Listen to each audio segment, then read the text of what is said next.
बहुत सारे लोगों का एक ही सवाल होता है, ऑयल पेंटिंग में स्किन टोन को कैसे मिक्स करें, कौन सा कलर यूज़ करना चाहिए और कलर को कैसे मिक्स करना चाहिए, और सबसे इम्पोर्टेंट कैसे एक नेचुरल ग्लो लाए बिना पेंटिंग को ख़राब किए। आज के इस वीडियो में इस पोर्ट्रेट को पेंट करते हुए मैं आपको इन सारे सवालों का आंसर देने वाला हूँ। सो इस वीडियो को इन तक जरूर देखना, क्योंकि मैं वो शेयर करूँगा जो कि आपको कहीं और नहीं मिलेगा। तो चलो अभी वीडियो को स्टार्ट करते हैं। पेंटिंग शुरू करने से पहले आपको ड्राइंग पहले रेडी होना चाहिए, और ऑयल पेंटिंग के टाइम आपको ये ध्यान में रखना है कि जब भी आप ऑयल पेंटिंग करो आपको ग्रेफाइट पेंसिल का यूज़ नहीं करना।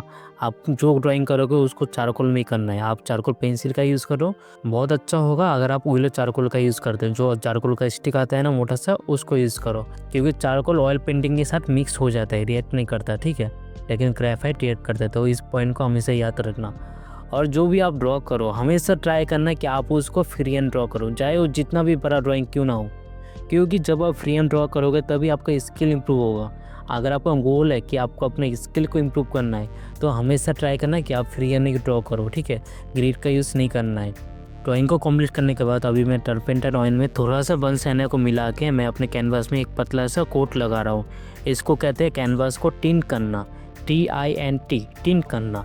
इससे क्या होता है, जो कैनवास का वाइट पोर्शन है वो पूरा ख़त्म हो जाता है, आपके पूरे कैनवास में आपको एक न्यूट्रल सा टोन मिल जाता है। तो इसको याद रखना। और इसके बाद जब भी आप कोई भी टोन लगाओगे कैनवास के ऊपर उसका वैल्यू आपको अच्छे से समझ में आएगा, इसीलिए कैनवास को टिंट करते हैं, ठीक है।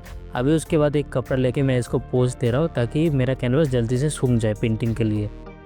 आप सभी के लिए एक इम्पॉर्टेंट अपडेट है, 15 मार्च से मैं अपना ऑयल पेंटिंग का कोर्स स्टार्ट करने वाला हूँ, और इस कोर्स में हम लोग एकेडमिक लेवल को फॉलो करते हुए बेसिक टू एडवांस सब कुछ सीखेंगे। कौन से मटेरियल यूज़ करना है, कैसे एक मोनोक्रोम स्टडी करना है, कलर हार्मोनी को कैसे समझते हुए एक स्टिल लाइफ को पेंट करना है, प्लेन स्केप पेंटिंग को कैसे स्टडी करना है, और पोर्ट्रेट को कैसे पेंट करना है, सब कुछ आप यहाँ पर स्टेप बाई स्टेप सीखोगे। और इसमें लाइव क्लासेस होगा और हर एक क्लास का रिकॉर्डिंग भी आपको प्रोवाइड किया जाएगा। और अगर आप इस वीडियो को 15 मार्च के बाद देख रहे हो फिर भी आप इस कोर्स का रिकॉर्डिंग को परचेस कर सकते हो। अगर आपको इस कोर्स के बारे में और डिटेल चाहिए तो इस नंबर में मुझे व्हाट्सएप करना, मैं आपको कोर्स का डिटेल सेंड कर दूंगा। तो चलो अभी वीडियो को कंटिन्यू करते हैं। एक बार कैनवास सूखने के बाद अभी यहाँ पर मैं कलर लगाना स्टार्ट कर रहा हूँ। सबसे पहले जो डार्क पोर्शन है मैं उससे स्टार्ट कर रहा हूँ, ठीक है। और यहाँ पर बंस है ना और बन नंबर दोनों को मिला के जो डार्क पोर्शन है, जैसे हेयर्स का डार्क पोर्शन है और मुकुट के ऊपर जो डार्क एरियास आ रहा है उसमें मैं एक हल्का सा टोन लगा दे रहा हूँ। और इसके बाद मैं स्किन टोन में काम करूँगा। अभी स्किन टोन के लिए कोई भी रेडीमेड सेट नहीं आता, यहाँ पर जो भी स्किन टोन का सेट है ये आपको अपने पैलेट में बनाना पड़ेगा। स्किन टोन को बनाने के लिए आप येलो ऑकर, एल्युमिनियम रेड और वाइट को मिला के एक बेसिक स्किन टोन रेडी कर सकते हो। और उसमें अगर आपको और डार्क चाहिए तो उसमें आप अम्बर मिलाओ, और अगर डार्क चाहिए तो उसमें आप हल्का सा अल्ट्रामेरिन ब्लू मिला सकते हो। और अगर आपको स्किन टोन को फेयर दिखाना है तो आप जो बेसिक स्किन टोन है उसमें थोड़ा सा वाइट मिला सकते हो। और स्किन टोन अगर थोड़ा सा ज़्यादा आपको रेडिश दिख रहा है, थोड़ा सा येलोइश दिख रहा है, तो उसमें रेड का क्वांटिटी या पर येलो का क्वांटिटी आप बड़ा कमा सकते हो, ठीक है। तो ऐसे करके आपको स्किन टोन को बनाना पड़ेगा, कोई रेडीमेड सेट यहाँ पर नहीं मिलता। और स्किन टोन में हमेशा एक याद रखना, आपको पहले वैल्यूज़ को समझना है। अगर वैल्यूज़ सही है तभी आपका स्किन टोन सही लगेगा, ठीक है। अभी उसके बाद थोड़ा मैं यहाँ पर बैकग्राउंड को भी कर दे रहा हूँ। और हमेशा याद रखना जब भी आप बैकग्राउंड को करो, बैकग्राउंड आपको डोमिनेटेड नहीं लगना चाहिए, जो आपका मेन सब्जेक्ट है फोकस उसमें आना चाहिए। इसीलिए आप बैकग्राउंड में कॉन्ट्रास्ट क्रिएट कर सकते हो। जैसे अगर आपका मेन सब्जेक्ट लाइट है तो आप बैकग्राउंड को थोड़ा डार्क करो, अगर मेन सब्जेक्ट डार्क है तो बैकग्राउंड को थोड़ा लाइट करो। और साथ ही में आप ऑपोजिट कलर का भी यूज़ कर सकते हो। जैसे आपका मेन सब्जेक्ट थोड़ा यहाँ पर मुझे रेडिश दिख रहा है तो बैकग्राउंड को मैं ग्रीन भी कर सकता हूँ। मेरा मेन सब्जेक्ट थोड़ा क्रोमेटिक लग रहा है, इसका सैचुरेशन थोड़ा ज़्यादा है तो मैं बैकग्राउंड का सैचुरेशन थोड़ा कम कर दूँगा, थोड़ा डल रखूँगा और थोड़ा डार्क कर दूँगा। तो इससे जो फोकस है वो मेरे मेन सब्जेक्ट में आएगा, मेरे इस पोर्ट्रेट में आएगा। तो ऐसे करके आपको बैकग्राउंड को चूज़ करना है, कोई भी रैंडम कलर यहाँ पर नहीं लगाना, ठीक है। अभी पहला लेयर सूखने के बाद इसके ऊपर मैं फिर से ऑयल का अप्लाई कर रहा हूँ, क्योंकि जब आपका पहला लेयर सूख जाता है तो ऑयल भी उसमें सूख जाता है। और इसके ऊपर आपको कलर लगाने से पहले फिर से ऑयलिंग करना इंपॉर्टेंट है, ये बहुत ही इंपॉर्टेंट स्टेप है, तो इसको मिस मत करना, ठीक है। अभी फिर से यहाँ पर मैं स्किन टोन में काम कर रहा हूँ, और जैसे मेरा पहला लेयर है वो देखो अभी थोड़ा बहुत डल लग रहा है, तो इसके ऊपर मुझे फिर से फ्रेश स्किन टोन लगाना पड़ेगा। और सेम यहाँ पर मैं अप्लाई कर रहा हूँ। डार्क एरियाज़ के लिए थोड़ा सा बर्न अम्बर यूज़ कर रहा हूँ। जो लाइट स्किन टोन है उसमें थोड़ा सा वाइट मिला रहा हूँ। और जहाँ पर मुझे स्किन टोन थोड़ा सा रेडिश फील हो रहा है, थोड़ा सा ज़्यादा येलोइश लग रहा है, तो उसमें मैं थोड़ा रेड यानी येलो का क्वांटिटी थोड़ा बड़ा कमा के यूज़ कर रहा हूँ इसमें, ठीक है। और इस बात को हमेशा याद रखना, जब भी आप कोई भी पेंटिंग करते हो उसमें जो कलर है वो मैटर नहीं करता। आपको एक्यूरेट कलर को मैच नहीं करना, आपको सबसे पहले ये देखना है कि आपके टोनर वैल्यूज़ मैच हो रहा है कि नहीं।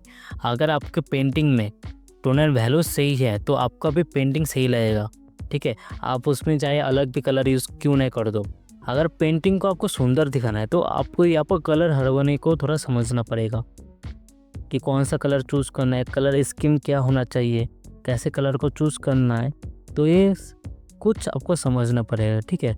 लेकिन एज ए बिगिनर्स आप बस वैल्यूज़ को ध्यान रखना। अगर डार्क है तो उसमें थोड़ा डार्क कलर यूज़ होगा, अगर लाइट है तो उसमें थोड़ा लाइट आएगा, ठीक है। तो वैल्यूज़ को ही समझ के आपको यहाँ पर पेंटिंग करना है। इसीलिए कहा जाता है कि अगर आप पेंटिंग की दुनिया में नए हो तो आपको पहले मोनोक्रोम स्टडी करना चाहिए। यहाँ पर देख सकते हैं मैंने एक स्टिल लाइफ मोनोक्रोम किया था, ठीक है। तो आपको भी ऐसे मोनोक्रोम स्टडी से शुरू करना है ऑयल पेंटिंग को, तभी आप ये समझोगे कि कलर से ज़्यादा वैल्यूज इंपॉर्टेंट है। अभी यहाँ पर मैं हेयर्स में काम कर रहा हूँ और यहाँ पर आप देख सकते हो मैं एक एक बालों का नहीं बना रहा हूँ, मैं बस जो हेयर्स का पैटर्न है उस पैटर्न के हिसाब से मैं बस यहाँ पर स्ट्रोक लगा रहा हूँ, ठीक है। लेकिन एक पॉइंट आपको यहाँ पर ध्यान में रखना है कि कभी भी पेंटिंग में डायरेक्ट ब्लैक का यूज़ मत करना। आपने अगर इस पेंटिंग को शुरू से देखा होगा तो यहाँ पर मैंने डायरेक्ट ब्लैक का यूज़ नहीं किया था। मैंने बर्न साइना, बर्न अम्बर, थोड़ा अल्ट्रामरीन ब्लू ये सब मिला के यहाँ पर मैंने लगाया था टोन, ठीक है। क्योंकि जब आप ब्लैक कलर को डायरेक्ट लगा देते हो ना, ब्लैक कलर से एक बहुत ही फ्लैट सा टोन मिल जाता है, ठीक है। और उसके कारण आपके पेंटिंग में जो वॉल्यूम है, जो डायमेंशन है वो ख़त्म हो जाता है। इसलिए कभी भी ब्लैक कलर को यूज़ नहीं करना। आप ब्लैक के साथ कुछ मिला के यूज़ कर सकते हो, ठीक है, लेकिन कभी भी डायरेक्ट ब्लैक से स्टार्ट मत करना। अभी बैकग्राउंड को भी मैंने सेकंड टोन दे दिया है और अभी आप देख सकते हो जो कॉन्ट्रास्ट है, जो फोकल पॉइंट वो आपको दिख रहा है कि पूरा फोकस इस पोर्ट्रेट में जा रहा है, आपको बैकग्राउंड में नहीं जा रहा है, क्योंकि बैकग्राउंड बहुत फ्लैट है, डिटेल नहीं है और साथ ही में यहाँ पर कॉन्ट्रास्ट क्रिएट हो रहा है। अब इस मुकुट में मैं काम कर रहा हूँ और इसमें मैंने burn Saina, yellow occur, Chrome yellow और थोड़ा सा वाइट मिला के इसको मैंने किया है, ठीक है। जहाँ पर डार्क एरिया है वहाँ पर मैंने बर्न साइना का यूज़ किया है और जहाँ पर एकदम हाईलाइट आपको दिख रहा है वहाँ पर मैंने हल्का सा वाइट मिला के यूज़ किया है, ठीक है। तो यहाँ पर देख सकते हो मैंने एक एक डिटेल में काम नहीं किया, बस रफ स्ट्रोक दिया मैंने। ओवरऑल जो इम्प्रेशन है मैं उसमें काम कर रहा हूँ। मेरा फोकस ये नहीं है कि मैं डिटेल में काम करूँ, क्योंकि ये मेरा एक फाइनल पेंटिंग नहीं है, ये मेरा एक स्टडी का पार्ट है, इसको मैं स्टडी कर रहा हूँ। यहाँ पर मुकुट का जो फील है और जो ओवरऑल जो पोर्ट्रेट का फील है, जो कैरेक्टर है और इसमें जो लाइटिंग है, ठीक है, उसको मैं यहाँ पर स्टडी कर रहा हूँ। तो ये स्टडी का पार्ट है, तो उतना भी टाइम नहीं लगा रहा हूँ मैं, इसको 2 लेयर में मैं ख़त्म कर रहा हूँ इस पेंटिंग को, ठीक है। अभी जब आपको थोड़ा सा डेलिकेट एरिया में काम करना है तो इस टाइप से एक स्टिक का यूज़ किया जाता है, जिससे आप अपने हाथ को सपोर्ट दे सकते हो, ठीक है। तो यहाँ पर मैं अपना ब्रश का यूज़ कर रहा हूँ और ये जो आपको पूरा पेंटिंग दिख रहा है ये मैंने कैनवास के ऊपर नहीं किया, इसको मैंने पेपर के ऊपर किया है।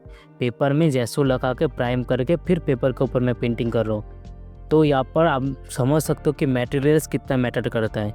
यहाँ पर आपके पास कैनवास नहीं है, कोई मैटर नहीं करता, आप पेपर में ये पे कर सकते हो। कैमल का जो कलर आता है उसको आप ले सकते हो, कोई भी नॉर्मल ब्रश आप ले सकते हो और अपना पेंटिंग स्टार्ट कर सकते हो। तो मटेरियल्स में आपको उतना नहीं खुजना है, सिंपल मटेरियल्स लेके आप स्टार्ट करो। और अगर आपको भी ऑयल पेंटिंग सीखना है तो आप मेरा कोर्स ज़रूर ज्वाइन करना। 15 मार्च से मेरा कोर्स स्टार्ट होने वाला है। और अगर आप ये वीडियो बाद में भी देख रहे हो फिर भी आप इसका रिकॉर्डिंग को परचेस कर सकते हो। और अगर ये वीडियो आपको अच्छा लगा है तो मुझे सपोर्ट करने के लिए इस चैनल को भी सब्सक्राइब ज़रूर करना। Thank you so much everyone.